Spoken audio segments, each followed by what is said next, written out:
राधे राधे दोस्तों चौथे अध्याय में हमने जाना सूर्योदय से पहले जो लोग माघ मास में स्नान करते हैं उनके कैसे जन्मों जन्मों के पाप नष्ट हो जाते हैं।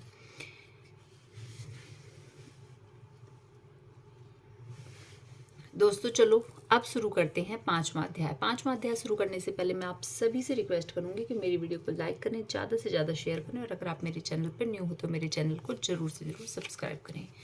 तो दोस्तों इस वाले अध्याय में हम जानेंगे दत्तात्रेय जी क्या कहते हैं। माघ मास पांचवा अध्याय। दत्तात्रेय जी कहते हैं कि हे राजन, एक प्राचीन इतिहास कहता हूँ। भृंगु वंश में ऋषिका नाम की एक ब्राह्मणी थी जो बाल्यकाल में ही विधवा हो गई थी। वह रेवा नदी के किनारे विंध्याचल पर्वत के नीचे तपस्या करने लगी।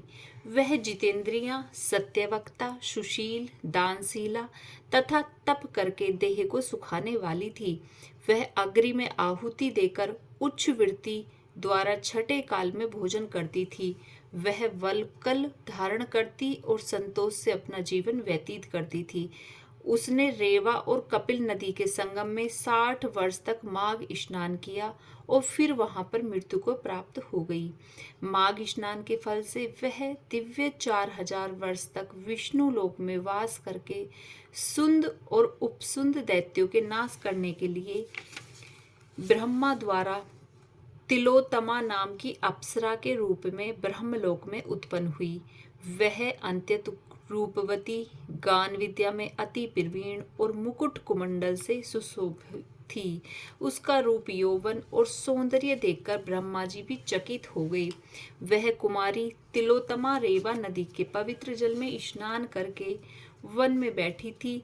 तब सुंद और उपसंद के सैनिकों ने चंद्रमा के समान उस रूपवती को देखकर अपने राजा सुंद और उपसंद से उसके रूप की शोभा का वर्णन किया और कहने लगे कि हे कामदेव को लज्जित करने वाली ऐसी परम सुंदरी स्त्री हमने कभी नहीं देखी। आप भी चलकर देखें। तब वह दोनों मदिरा के पात्र रखकर वहां पर आए जहां पर वह सुंदरी बैठी हुई थी और मदिरा के पान से विवकल होकर काम पीड़ा से पीड़ित हुए और दोनों ही आपस में उस स्त्री रतन को प्राप्त करने के लिए लड़ने लगे।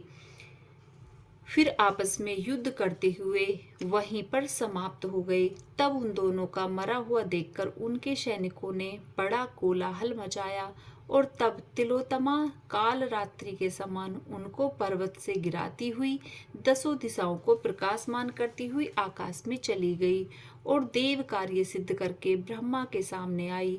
तो ब्रह्मा जी ने प्रसन्नता से कहा कि हे चंद्रवंदिनी, मैंने तुमको सूर्य के रथ पर स्थान दिया है। जब तक आकाश में सूर्य स्थित है, नाना प्रकार के भोगों को भोगो। सो हे राजन, वह ब्राह्मणी अब भी सूर्य के रथ पर माघ मास स्नान के उत्तम भोगों को भोग रही है। इसलिए श्रद्धावान पुरुषों को उत्तम गति पाने के लिए यत्न के साथ माघ मास में विधि पूर्वक स्नान करना चाहिए। तो यहाँ पर समाप्त होता है माघ मास पांचवा अध्याय। मिलते हैं दोस्तों छठे अध्याय के साथ। राधे राधे।